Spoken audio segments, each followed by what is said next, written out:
हरियाणा की हर अपडेट के लिए बेल आइकन दबाएं और सब्सक्राइब करें STV हरियाणा न्यूज।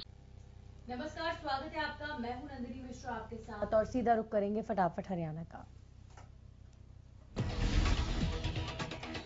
बड़ौदा उपचुनाव के लिए प्रचार का आज आखिरी दिन। आयोग की ओर से जारी आदेश के मुताबिक राजनीतिक पार्टियां आज शाम 6 बजे तक चुनाव प्रचार कर सकते हैं। प्रचार के आखिरी दिन आज भी कई सियासी दिग्गज चुनाव सभा के जरिए अपने उम्मीदवारों के लिए वोट की अपील करेंगे। बड़ौदा उपचुनाव के लिए प्रचार के आखिरी दिन राजनीतिक दिग्गज एक के बाद एक कई चुनावी सभाएं करेंगे। आज शाम को चुनाव प्रचार थमने के बाद 3 नवंबर को मतदान होगा और 10 नवंबर को नतीजों का ऐलान किया जाएगा। सफल और निष्पक्ष चुनाव के लिए प्रशासन की सभी तैयारियां पूरी हो चुकी हैं। बड़ौदा उपचुनाव के आखिरी चरणों में सीएम ने शनिवार को 5 गांव का दौरा किया। इस दौरान उन्होंने जनता को संबोधित करते हुए कांग्रेस पर जमकर निशाना साधा। सीएम ने कहा कि कांग्रेस ने देश को तोड़ने का काम किया है। सीएम ने कहा कि कांग्रेस ने जात पात का जहर फैलाया है। दौरे में सीएम सबसे पहले राजघराना पहुंचे, जहां उन्होंने योगेश्वर के समर्थन में जमकर प्रचार किया। अपने संबोधन के दौरान सीएम ने कांग्रेस पर कटाक्ष करते हुए कहा कि आजादी के बाद अंग्रेजों के बाद 50 साल से ज्यादा राज किया। इन्होंने भी अंग्रेजों की तरफ फूट डालने और जात पात को फैलाने का काम किया। उधर मुंडलाना में भी सीएम ने मनोहर सरकार के विकास कार्यों को गिनाया और बताया कि यहां पर पानी की समस्या जैसी मुश्किलों का निदान मनोहर सरकार ने करवाया है। सीएम मनोहर लाल इसके बाद शामली में पहुंचे, जहां उन्होंने कांग्रेस को आड़े हाथों लिया और बीजेपी सरकार की उपलब्धियां गिनाई। सीएम मनोहर लाल ने शनिवार को भैंसवाल में भी जनसभा को संबोधित किया और योगेश्वर दत्त को विजयी बनाने की अपील की। भैंसवाल में हुए चुनाव सभा के दौरान हजारों लोग मौजूद रहे।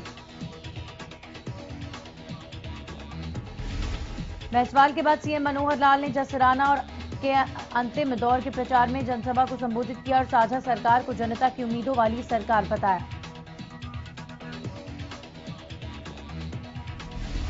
सीएम मनोहर लाल के सभी दौरों में उप मुख्यमंत्री दुष्यंत चौटाला भी उनके साथ रहे और दुष्यंत चौटाला ने भी 5 गांव में चुनावी रैली कर अपने उम्मीदवार योगेश्वर दत्त के लिए प्रचार किया।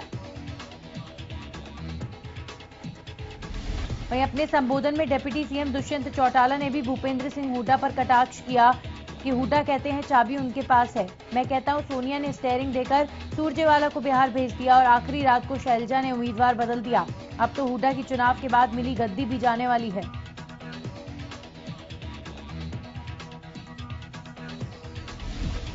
हरियाणा दिवस पर आज प्रदेश भर में कई कार्यक्रमों का आयोजन किया जा रहा है। मुख्य कार्यक्रम करनाल में आयोजित किए जाएंगे, जहां मुख्यमंत्री मनोहर लाल मुख्य अतिथि के रूप में शामिल होंगे। इस दौरान सीएम कर्ण स्टेडियम में खेल प्रतियोगिताओं का शुभारंभ करेंगे। हरियाणा दिवस पर करनाल के कर्ण स्टेडियम में खेल प्रतियोगिताओं का आयोजन करने के साथ साथ सीएम मनोहर लाल कई परियोजनाओं का शुभारंभ करेंगे। इस दौरान सीएम सफाई अभियान के तहत कूड़ा उठाने के लिए डोर टू डोर कार्यक्रम को भी हरी झंडी दिखाएंगे। हरियाणा दिवस के अवसर पर महामहिम राज्यपाल सत्यदेव नारायण आर्य ने प्रदेशवासियों को हार्दिक शुभकामनाएं एवं बधाई दी। उन्होंने अपने बधाई संदेश में कहा कि प्रदेशवासियों की कठोर परिश्रम और सहयोग की वजह से हरियाणा कई मामलों में देश में नंबर 1 पर है। हरियाणा के गृह मंत्री अनिल विज ने मुख्यमंत्री योगी आदित्यनाथ के बयान का समर्थन किया है। अनिल विज ने सीधे शब्दों में इस बात की ओर इशारा कर दिया है कि हरियाणा भी लव जिहाद के खिलाफ कानून बनाने पर विचार कर रहा है। बता दें कि फरीदाबाद में हुए निकिता हत्याकांड के बाद देश में लव जिहाद के खिलाफ एक बार फिर आवाज उठने लगी है और इसे लेकर उत्तर प्रदेश के मुख्यमंत्री योगी आदित्यनाथ ने बड़ा बयान दिया है, जिसके बाद अब हरियाणा के गृह मंत्री अनिल विज भी योगी आदित्यनाथ के बयान पर सहमति जताते हुए नजर आए हैं। कालावली के गांव पन्नीवाला में अनियंत्रित गाड़ी मेले में घुस गई। हादसे में एक किशोरी की मौत हो गई, एक वृद्ध गंभीर रूप से घायल हो गया। बताया जा रहा है कि रुल्दू में डब्बाली रोड पर वाल्मीकि जयंती पर मेले का आयोजन किया गया था। इस दौरान वहां से गुजर रही पुलिस कर्मियों की गाड़ी बेकाबू हो गई और मेले में जा घुसी। गोहाना में बदमाशों के हौसले लगातार बुलंद होते जा रहे हैं। हसनगढ़ में 20 वर्षीय युवती की गांव खानपुर खुर्द में शव मिलने से हड़कंप मच गया। युवती के परिजनों ने हत्या और रेप की आशंका जताई है। बताया जा रहा है कि 2 दिन पहले दोपहर को युवती अपने घर से निकली थी, लेकिन देर रात तक जब वो घर नहीं पहुंची तो उसकी तलाश शुरू कर दी गई। परिजनों को सूचना मिली कि युवती को पास ही के गांव में युवक ने उठाया था। परिजनों ने पुलिस को इसकी जानकारी दी, लेकिन पुलिस को कामयाबी नहीं मिली। मामला तब और भी गंभीर हुआ जब लापता युवती का शव गांव खानपुर खुर्द में मिला, जिसकी गला घोंटकर हत्या कर दी गई थी। परिजनों का कहना है कि अगर न्याय नहीं मिला तो 24 घंटे के अंदर रोड जाम कर दिया जाएगा। सोनीपत के कालूपुर क्षेत्र में देर रात तक एक एसआई पर चाकू से हमला कर दिया गया। झगड़े की सूचना मिलने के बाद एसआई मौके पर पहुंचा था, जिस पर हमला किया गया। हमले में एसआई घायल हो गया, जिसे इलाज के लिए निजी अस्पताल पहुंचाया गया है। घायल एसआई का नाम महेंद्र सिंह बताया जा रहा है। एसआई पर हमला करने का आरोप गुट मंडी क्षेत्र के रहने वाले युवक पर लगा है। पुलिस ने मामला दर्ज कर आगे की जांच शुरू कर दी है। फरीदाबाद सर्कल के बिजली कर्मचारियों ने अपने अपने दफ्तरों पर इकट्ठा होकर निगम मैनेजमेंट और अधिकारियों के तानाशाही रवैये के खिलाफ प्रदर्शन किया है। यूनिट ओल्ड फरीदाबाद प्रधान लेखराज चौधरी और सचिव जय भगवान का कहना है कि कर्मचारियों के कामों को हल कराए जाने को लेकर जब सर्कल जीत के कर्मचारी नेता यूनियन के एजेंडे पर अधिकारियों से बात करते हैं तो समाधान न करके आरोप जड़ कर्मचारी को फंसाया जाता है। इसी कड़ी में जींद सर्कल के 5 बेगुनाह कर्मचारियों पर साजिश के तहत झूठे आरोप लगाकर एफआईआर दर्ज कराए जाने और निलंबन की कार्रवाई किए जाने से प्रदेश के बिजली कर्मचारियों में भारी रोष है। बड़ौदा उपचुनाव को लेकर गोहाना में जिला मुख्य निर्वाचन अधिकारी और जिला पुलिस अधीक्षक ने 3 नवंबर को होने वाली वोटिंग को लेकर अधिकारियों के साथ बैठक की। इस बैठक में वोटिंग के लिए इस्तेमाल होने वाली ईवीएम और सुरक्षा की तैयारियों पर चर्चा की गई। बैठक में कोविड-19 के नियमों के अनुसार सभी पार्टियों के प्रचार और जनसभाएं करने को लेकर भी चर्चा की गई। वहीं सुरक्षा के हिसाब से 1 और 2 और 3 नवंबर की रात को बाहरी लोगों के लिए जिले में प्रवेश पर पाबंदी रहेगी, जिसको लेकर कई पुलिस टीमें बनाई गई हैं जो कि अपनी पैनी नजर रखेंगी।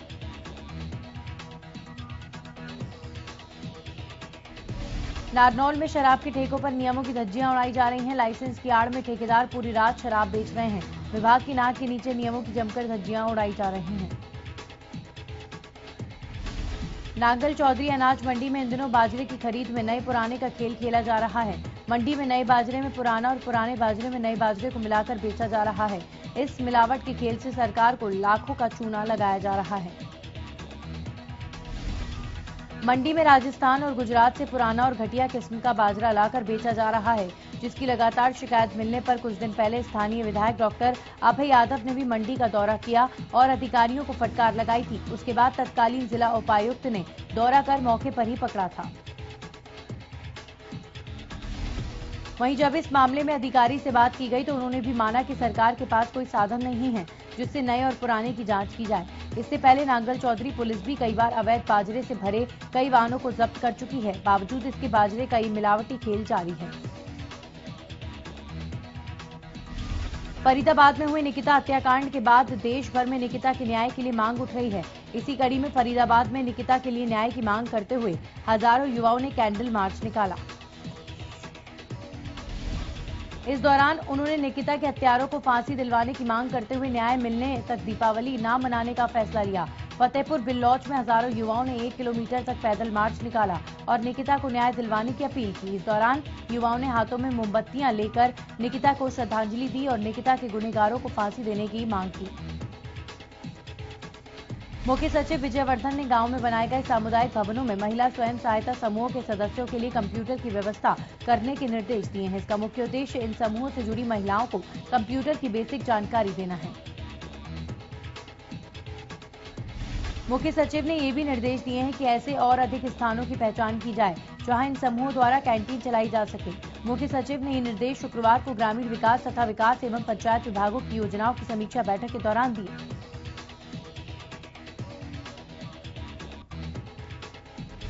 हरियाणा के मुख्य सचिव विजयवर्धन ने सभी विभागाध्यक्षों को बिजनेस रिफॉर्म एक्शन प्लान यानी BRAP का 31 दिसंबर 2020 तक 100% क्रियान्वयन सुनिश्चित करने के निर्देश दिए हैं।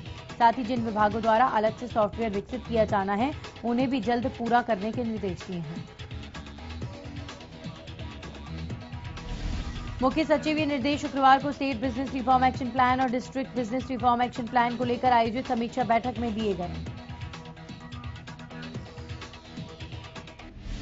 मुख्य सचिव की अध्यक्षता में हुई बैठक में मुख्य सचिव ने अधिकारियों को निर्देश दिए कि जिन बिंदुओं पर सुधार की जरूरत है उसे जल्द से जल्द प्राथमिकता में पूरा करें। बैठक में बताया गया है कि केंद्र सरकार द्वारा बिजनेस रिफॉर्म एक्शन प्लान के तहत जिला स्तर पर 213 बिंदुओं को तथा राज्य स्तर पर 301 बिंदुओं को क्रियान्वित किया जाना चाहिए। सोनीपत में सीएम फ्लाइंग टीम ने गुप्त सूचना के आधार पर छापेमारी करके पटाखा बनाने की अवैध फैक्ट्री का खुलासा किया है। छापेमारी से पहले ही अवैध फैक्ट्री चलाने वाला आरोपी मौके से फरार हो गया। हालांकि पुलिस ने मौके से 4 लोगों को गिरफ्तार किया है, साथ ही पटाखे बनाने का सामान भी जब्त किया गया है। आपको बता दें कि पिछले कुछ दिनों में सीएम फ्लाइंग द्वारा सोनीपत जिले में तीसरी बम पटाखे बनाने की अवैध फैक्ट्री पकड़ी गई है। गुजरानी जलघर में चल रहे मेंटेनेंस कार्य में घटिया सामग्री लगाने का आरोप लगाते हुए ग्रामीणों ने शुक्रवार को जलघर का कार्य बंद करवाया। इस दौरान स्थानीय लोगों ने जन स्वास्थ्य एवं अभियांत्रिकी विभाग के खिलाफ रोष प्रकट किया है। ग्रामीणों ने चेतावनी दी है कि अगर जलघर की मेंटेनेंस के लिए आया पूरा पैसा नहीं लगाया जाता और सही काम नहीं किया गया तो वो काम को नहीं चलने देंगे और जलघर में ताला जड़ देंगे। वहीं मौके पर एसडीओ पहुंचकर निर्माण सामग्री के सैंपल लिए गए। अधिकारियों का कहना है कि सैंपलों की जांच के बाद ही आगामी कार्रवाई की जाएगी। गुजरानी के ग्रामीणों ने बताया कि लगभग 15 साल पहले गांव के जलघर का निर्माण कार्य किया गया था, लेकिन अब तक जलघर की मेंटेनेंस का कार्य नहीं किया गया। उन्होंने आरोप लगाया कि हर साल ग्रामीणों के मौसम में विभाग की तरफ से 2-2 ट्यूबवेल जलघर में लगाने की बात कही जाती है, लेकिन सिर्फ कागजों में ट्यूबवेल और अन्य मरम्मत कार्य दिखाया जा रहा है।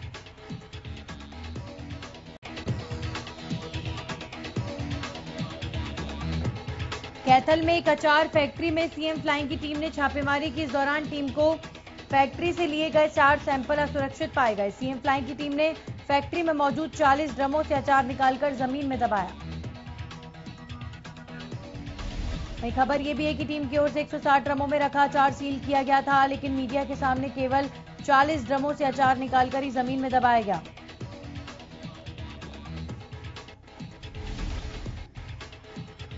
इस मामले में सीएम फ्लाइंग अधिकारी ने कहा कि हमने 26 सितंबर को यहां आकर देखा कि सभी ड्रमों में कीड़े चल रहे हैं और हमने 160 ड्रम बरामद किए थे, जिनमें एक ड्रम में लगभग 200 किलो अचार था। हमने उस समय इन ड्रमों की वीडियो भी बनाई थी, लेकिन अब लगभग 120 ड्रम गायब मिले। रादौर के गांव कांचरू के पास सहारनपुर कुरुक्षेत्र हाईवे पर एक कैंटर अचानक ट्रक से टकरा गया। इस दौरान ट्रक भी अनियंत्रित होकर पलट गया। गनीमत ये रही कि इस दुर्घटना में किसी को कोई ज्यादा नुकसान नहीं हुआ। हादसे के दौरान एक ट्रक ड्राइवर बुरी तरह घायल हो गया।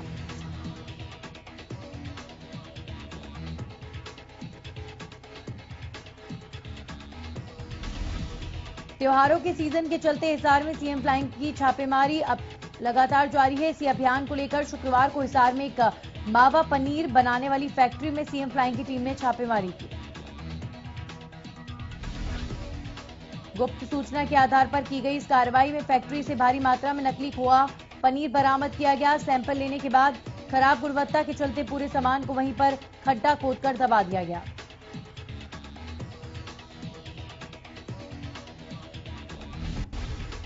भवानीखेड़ा के गांव वडेसरा में शुक्रवार को सीएम फ्लाइंग टीम ने उत्तल देव ग्रुप के BH international senior secondary school में छापेमारी की। टीम को सूचना मिली थी कि स्कूल में पहली से 12वीं तक के छात्रों को पढ़ने के लिए बुलाया जा रहा है, जिसकी सूचना पर टीम ने छापेमारी की।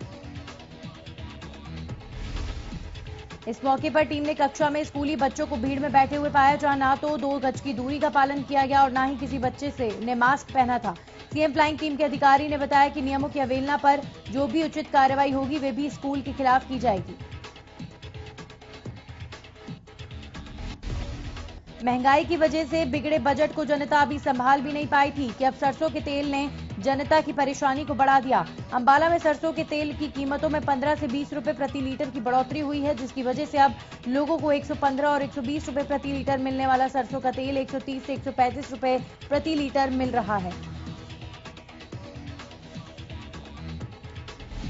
वहीं तेल विक्रेता की बढ़ती कीमतों का कारण त्योहारों के सीजन को बता रहे हैं। साथ ही उन्होंने बताया कि इस बार एमएसपी की वजह से भी तेल की कीमतों में उछाल आया। दुकानदारों की माने तो इस बार सरसों की फसल भी कम हुई है, जिस कारण भी तेल की कीमतें बढ़ी हैं। सोहना के गांव सांप की नगली में उस समय अफरा तफरी मच गई जब राजस्थान की भिवाड़ी पुलिस के साथ 2 निजी गाड़ियों में सवार होकर आए 3 लोगों ने अचानक घर में घुसकर महिलाओं के साथ धक्का मुक्की करते हुए एक बच्चे को जबरन अपनी गाड़ी में डाल लिया और उठाकर ले जाने लगे।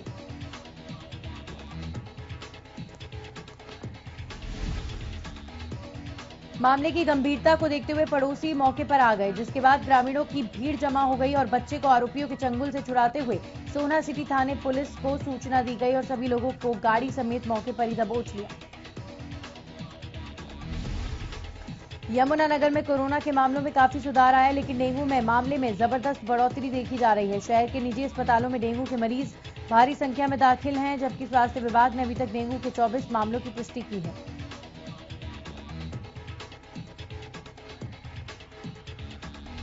जिला civil surgeon doctor Vijay Dahiya ने बताया कि यमुनानगर में डेंगू के 24 मामले सामने आए। उन्होंने कहा कि स्वास्थ्य विभाग के कर्मचारी लोगों को जागरूक कर रहे हैं ताकि डेंगू ज्यादा ना फैले।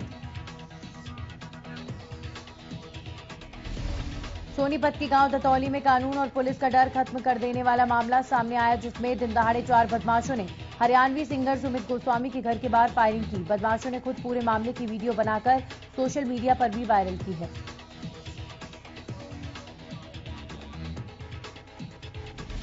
इस वारदात के बाद साफ है कि कानून और पुलिस का डर बदमाशों में सोनीपत में देखने को नहीं मिलता। वहीं बताया जा रहा है कि कुछ समय पहले एक युवक ने गायक और एक लड़की का नाम लिखकर सुसाइड कर लिया था, जिसके बाद ये पूरा मामला हुआ है। फिलहाल पुलिस की 5 टीमें आरोपियों की तलाश कर रही है, लेकिन पुलिस के हाथ खाली हैं।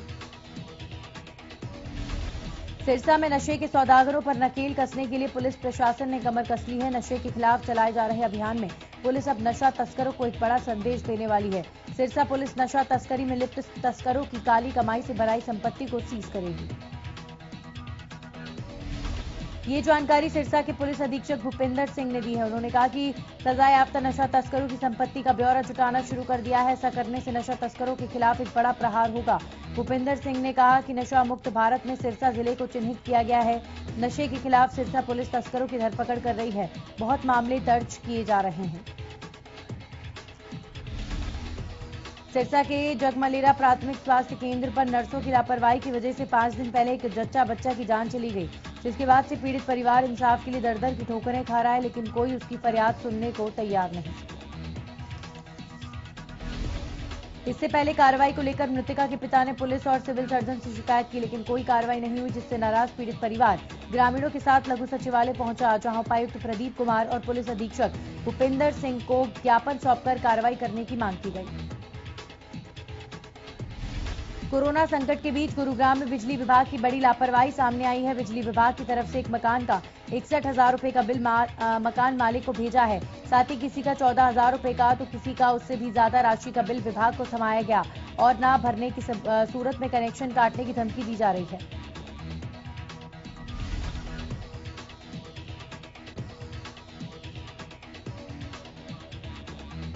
तो बिजली विभाग की इस बड़ी लापरवाही के चलते लोग अब परेशान हैं। मकान मालिक का कहना है कि वो लगातार मकान का बिजली बिल भर रहे हैं, लेकिन उसके बावजूद भी लगातार बिजली के बिल बढ़े हुए आ रहे हैं। मकान मालिक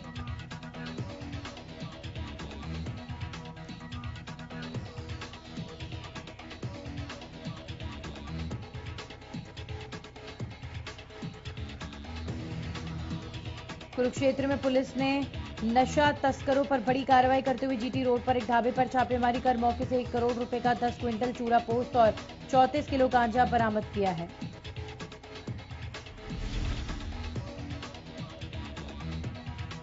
मामले की जांच कर रहे पुलिस अधीक्षक राजेश दुग्गल ने बताया कि गुप्त सूचना के आधार पर पुलिस ने रेड की तो 10 क्विंटल 34 किलो चूरा पोस्ट 34 किलो गांजा मिला, जो कि इस साल की जिले की सबसे बड़ी उपलब्धि है। उन्होंने कहा कि मौके से गिरोह के सरगना रोशन लाल सैनी, फिरोज खान और संदीप को गिरफ्तार किया गया है।